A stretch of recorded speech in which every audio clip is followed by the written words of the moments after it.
राजमाता यो गुरु बचन, दास के भूले न पलछन। दास तो सोवत जागत सुमिरे निरंकार।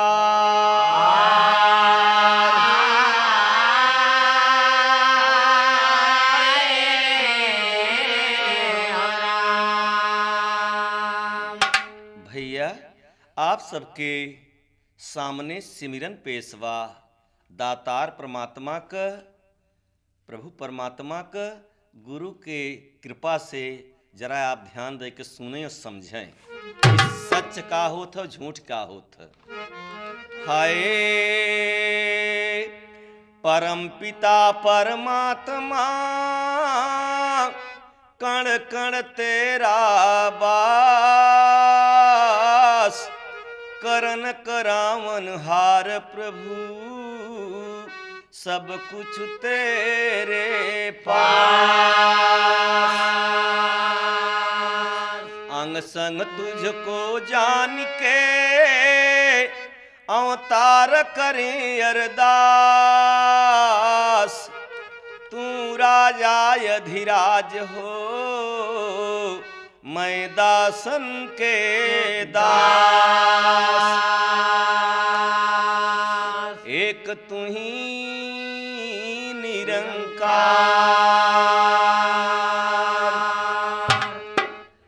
तो कहना है सिमरन में मालिक एक बा जगत में दिलवरदार हो रामा।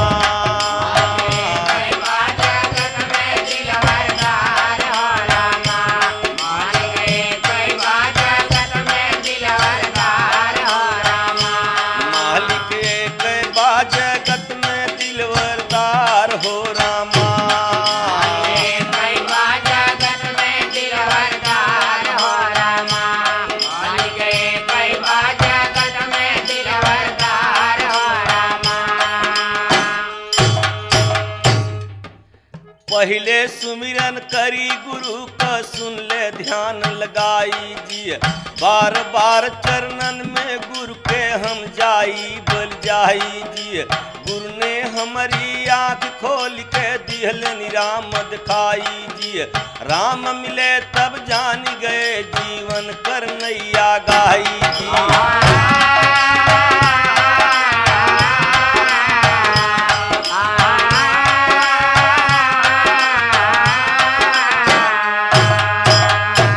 पहले गुरु का गुण हम गाई, पहले गुरु का गुण हम गाई। पहले गुरु का गुण हम गाई, पहले गुरु का गुण हम गाई। पहले गुरु का गुण हम गाई, पहले गुरु का गुण हम गाई। और पहले गुरु का गुण हम गाई, पीछे निरंकार बहराई। नैया कह दे हमरे, नैया कह दे हमरे पार दिलवरदार हो रामा। नैया कह दे हमरे पार दिलवरदार हो रामा। नैया कह दे हमरे पार दिलवरदार हो रामा। दिलवरदार हो रामा, दिलवरदार हो रामा, दिलवरदार हो रामा। नैया कह दे हमरे पार दिलवरदार हो रामा। भैया बिना दातार का एक पत्ता नहीं हिल सकत। सुने वाले मित्र आप लोग महान हैं, स्वयं भगवान हैं। महात्मा तुलसीदास ने लिखा है कि बड़े भाग्य मानुष तन पावा। इंसान का दर्जा पाने के लिए देवता ललाहित रहे कि हमहू इंसान का शरीर मिलत खाना पीना शादी ब्याह सवाद जानित की मृतलोक में कैसन होत। मेरे दोस्तों इस सच्ची काया पाए हैं दातार की कृपा से, तो सच्चा गुरु बिना तो जीवन पार हो नहीं सकता। फिर कहना का है हाय गुरु मोर आई गए निरंकारी। पर उपकारी हो रामा।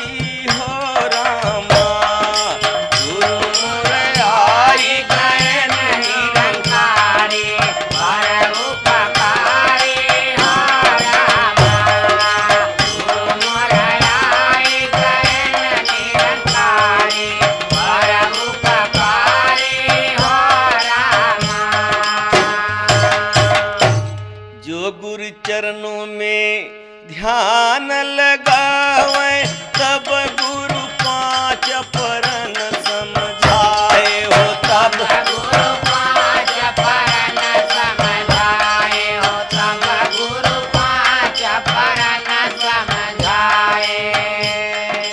तब गुरु पांच परन समझाए, सच्चा अमर ज्ञान दर्शाए, तालियां में हरिहर को लखाए, देखत भरम हटत मोरे रामा, देखत भरम हटत बिहारी, पर उपकारी हो रामा। देखत भरम हटत अंधियारी, पर उपकारी हो रामा। देखत भरम हटत अंधियारी, पर उपकारी हो रामा। देखत भरम हटत अधियारी, पर उपकारी हो रामा।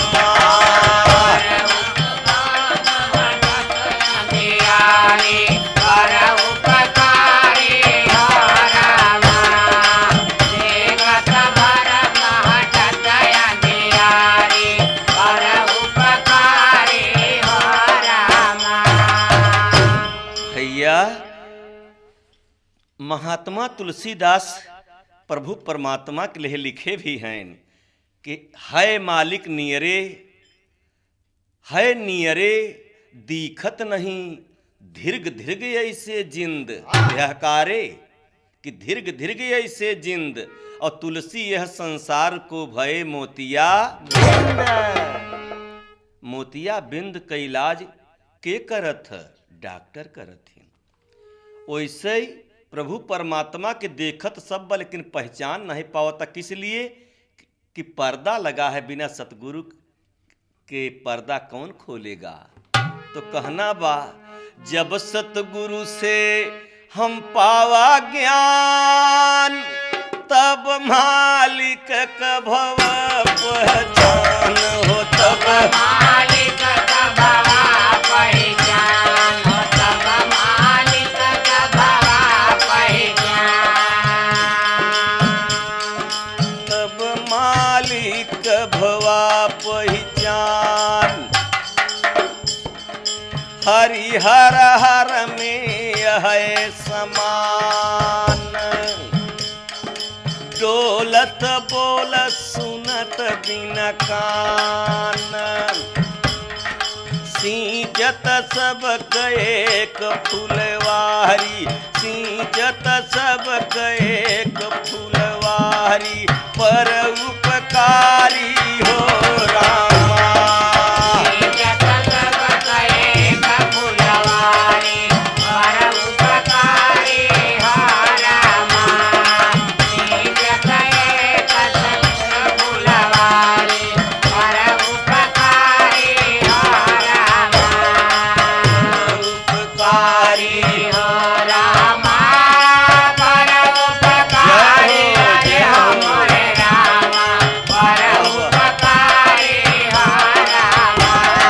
सींचत एक फुलवारी, पर उपकारी हो रामा। बड़े भैया, एक मालिक ने सबको रचा, सारा संसार को रचा, सबको सींचने वाला सिर्फ एक है। नाम भले अनेक आप रख लें, लेकिन मालिक एक है। मुसलमान भाई खुदा कहते हैं जो खुद है, हिंदू के ग्रंथ में निराकार है प्रभु, और क्रिश्चियन गॉड कहते हैं। मेरे दोस्तों, इसके लिए कभी झगड़ा न करना चाहिए, दातार एक है। आप लोग तो महान हैं, समझदार हैं, समझें फिर कहना का बा। देखिए, ये जुग जुग में अवतार लेके सच्चाई का पैगाम देने के लिए गुरु आता है। कहना है, सतयुग में ये विष्णु बन के आए, और त्रेता में राजा राम कहाए हो। त्रेता में राजा राम कहाए हो, त्रेता में राजा राम कहाए।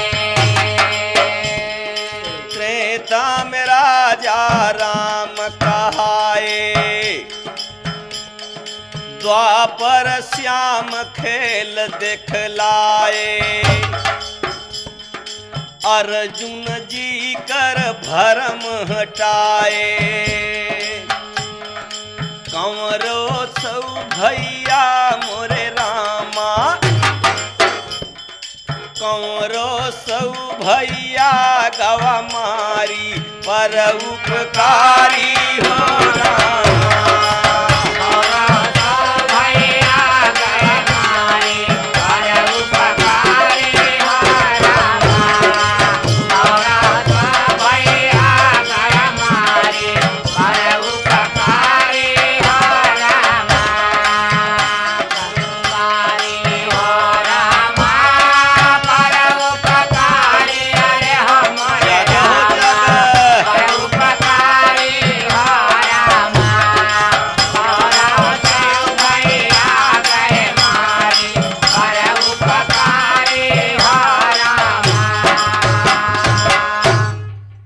बड़े भैया,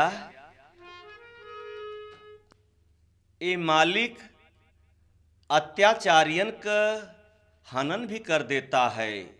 देर भले है पर मालिक के यहाँ अंधेर नहीं है। मेरे दोस्तों, यही भरम जो आज लोगों के लगा है, कहीं जात का, कहीं पात का, कहीं धर्म का, लेकिन आप अंदाज सच्चाई से लगाइए, यही भरम तो अर्जुन के हो के रहा। कब? द्वापर में तो सिमरन किया गुरु कृपा से, लेकिन अर्जुन के भरम जब भत विराट का रूप दिखाए कृष्ण भगवान, तो यही पर कहना भी है, श्याम श्याम बसुरी,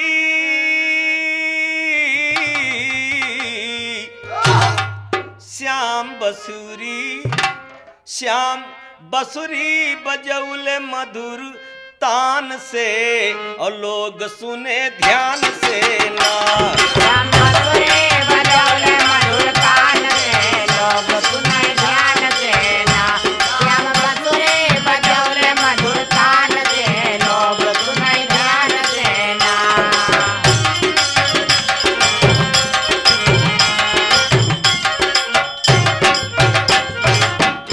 लीलाधर की लीला न्यारी, जब पर्दा खोलती बनवारी, रमे राम को दिखाएं ईमान से, लोग सुने ध्यान से ना। रमे राम को दिखाए हैं ईमान से, लोग सुने ध्यान से ना। रमे राम को दिखाए हैं ईमान से, लोग सुने ध्यान से ना। रमे राम को ना, रमे राम को ना, रमे राम, राम रमत है सब जा रमेशो राम। रमे राम को दिखाए हैं ईमान से, लोग सुने ध्यान से ना। रमे राम को दिखाए हैं ईमान से, लोग सुने ध्यान से ना। रमे राम को दिखाए हैं ईमान से, लोग सुने ध्यान से ना।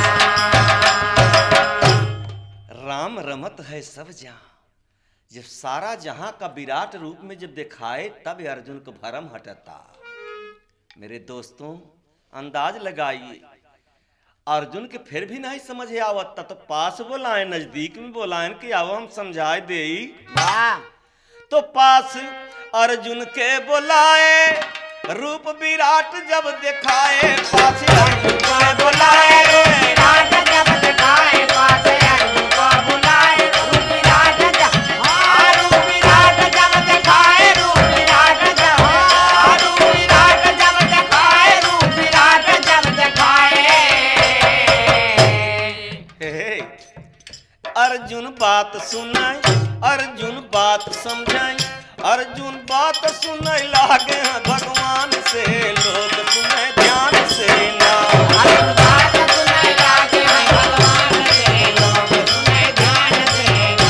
अर्जुन बात सुने लागे हैं भगवान से, लोग सुने ध्यान से ना।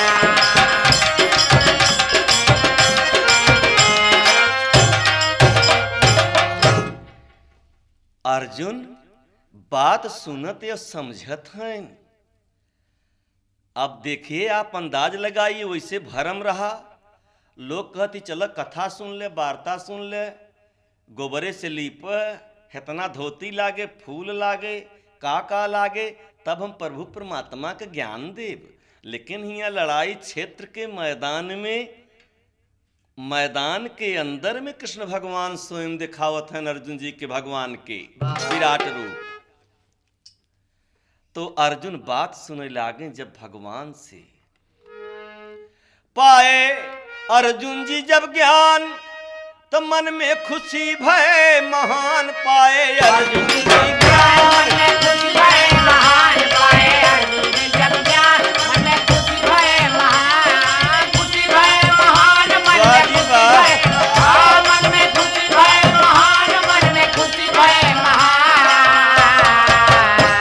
काहे न खुशी हुई भैया, जैसे दुल्हन अपने दुल्हा के पाए के खुशी होत, तो ऐसे आत्मा रूपी दुल्हन जब परमात्मा रूपी दुल्हा के पावत तो खुशहाली होबे करत। तो पाए अर्जुन जी जब ज्ञान, तो मन में खुशी भय महान। वैसे तो मोह पैदा के मारी सब मेरे कका दादा का लड़का हैं, बाप रे बाप। लेकिन जब ज्ञान मिला कि सब आपन हैं, अब क्यों नहीं आपन बा, लेकिन ये अत्याचार जहां होता हुआ आपन दिखबे तो फिर न्याय नहीं हो सका सच्चाई के। तो अर्जुन मार के गिरावे लागेन, चढ़ाएन बान, सर सर सर सर लागेन धुनाई। तो अर्जुन मार के गिराए अपने बाण से, लोग सुने ध्यान से। अर्जुन मार के गिराए अपने बाण से, लोग सुने ध्यान से। अर्जुन मार के गिराए अपने बाण से, लोग सुने ध्यान से ना।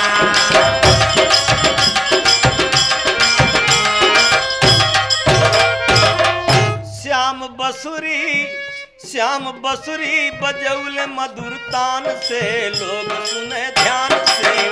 श्याम बसुरी बजौले मधुर तान से, लोग सुने ध्यान से। श्याम बसुरी बजौले मधुर तान से, लोग सुने ध्यान से ना।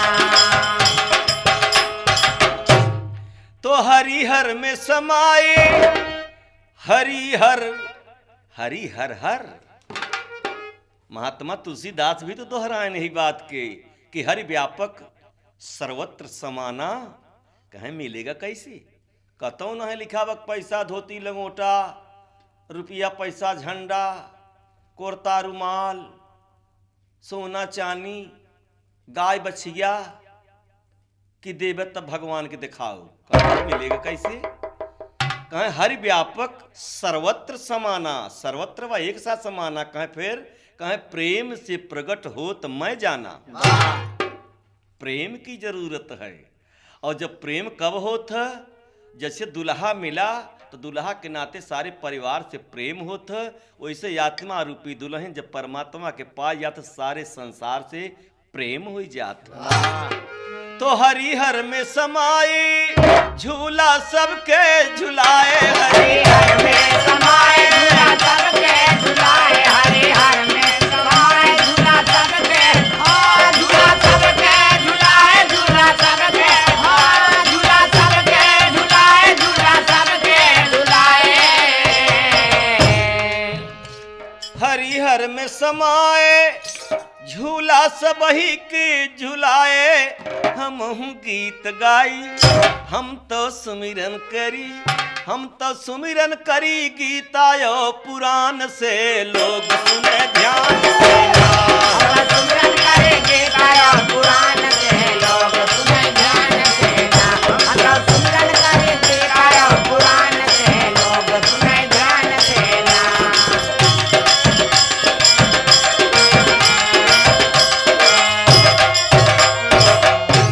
हमहु सुमिरन करी आपसे मिला। सुनत रहा दास बहुत दिन से गीता पुराण रामायण महाभारत, लेकिन जब तक सच्चा गुरु नहीं मिले तब तक भेद नहीं खुला, तब तक जानकारी सच का नहीं भाई। तो कहना यही पर बात, तो गुरु सच्चा मिले हमार, इनकर महिमाया परंपार दिलवरदारो रामा कैद सारा जग उपकार दिलवरदारो रामा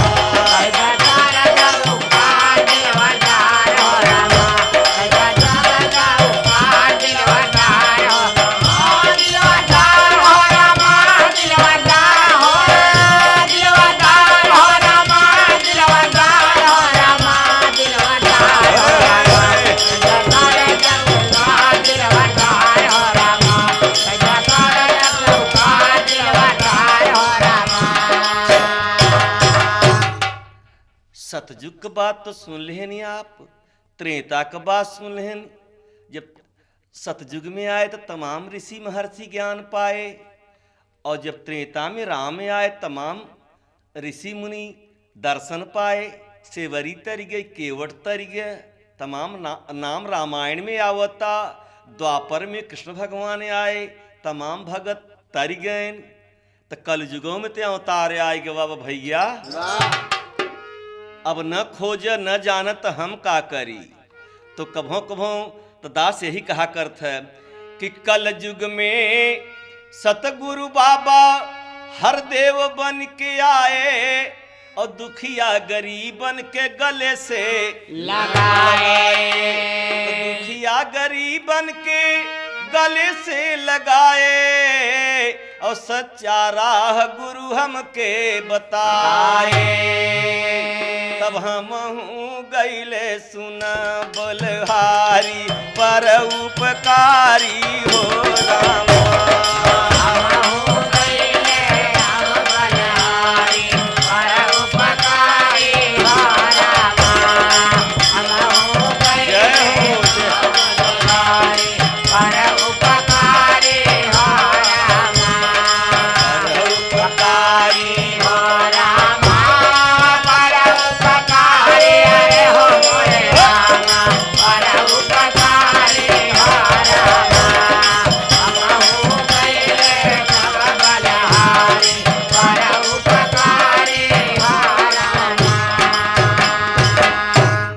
भैया इस सतगुरु को वंदना है। देवी देवता का हाय भैया, आप लोग तो समझदार हैं। ये सतगुरु का वंदना यहाँ से दास खत्म कर रहा है। एक सिमरन है देवी और देवताओं का कि देखिए कैसा काम किए संसार में कि आज उनके नाम पर मूर्ति बनाए के लोग दर्शन कर रहे हैं। कम से कम मंदिर और मस्जिद में देखें और समझें तो कम से कम सच्चाई पर तो ध्यान दें। पर एक गीत है आपके सामने, सिमरन देवी वंदना। हाय मोरे रामा, अरे मोरे रामा, ए भोले जोगिया हो रामा।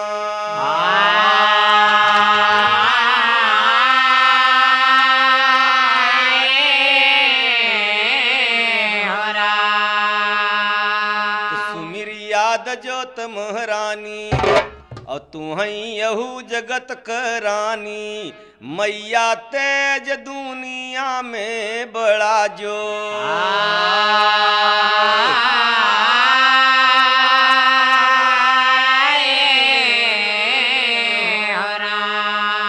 तो धन धन विन्याचल महारानी अर्ज हमार जननी। धन धन विन्याचल महारानी अर्ज हमार जननी। धन धन विन्याचल महारानी अर्ज हमार जननी। धन धन विन्याचल महारानी अर्ज हमार जननी। धन धन विन्याचल महारानी अर्ज हमार जननी। धन धन विन्याचल महारानी अर्ज हमार जननी। विन्याचल में बिंदवासनी लाज ज्वाला रनिया। कल कहते में काली प्रगट करे में माता भक्तिनिया। बम्मैया में बम्मा देवी पूजा हो तदनो दुनिया। मंडप में बैठी मैया दर्शन के जात सारी दुनिया।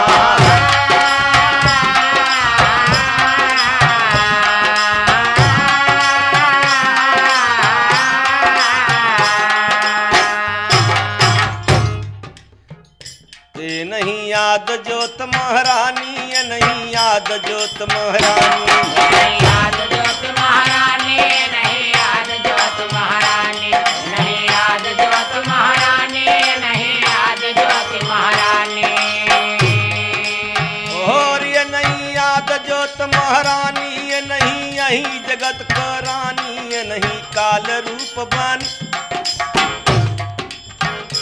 ये नहीं काल रूप बन करती है संहार जननी। नहीं काल रूप बन करते हैं संहार जननी, नहीं काल रूप बन करते हैं संहार जननी।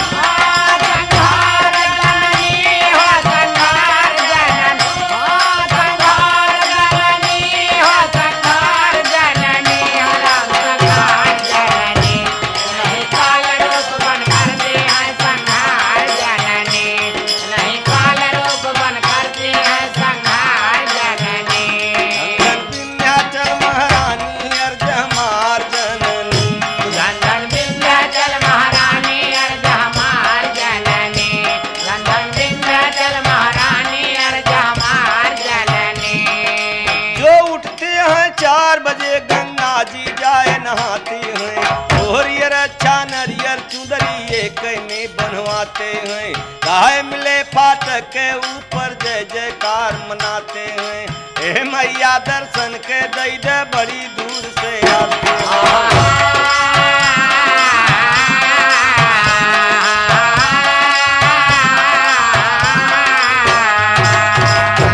तो पंडा मन में यही विचारी कंचित खोलब बंटवारी, भीतर भीड़ हो जगी भारी।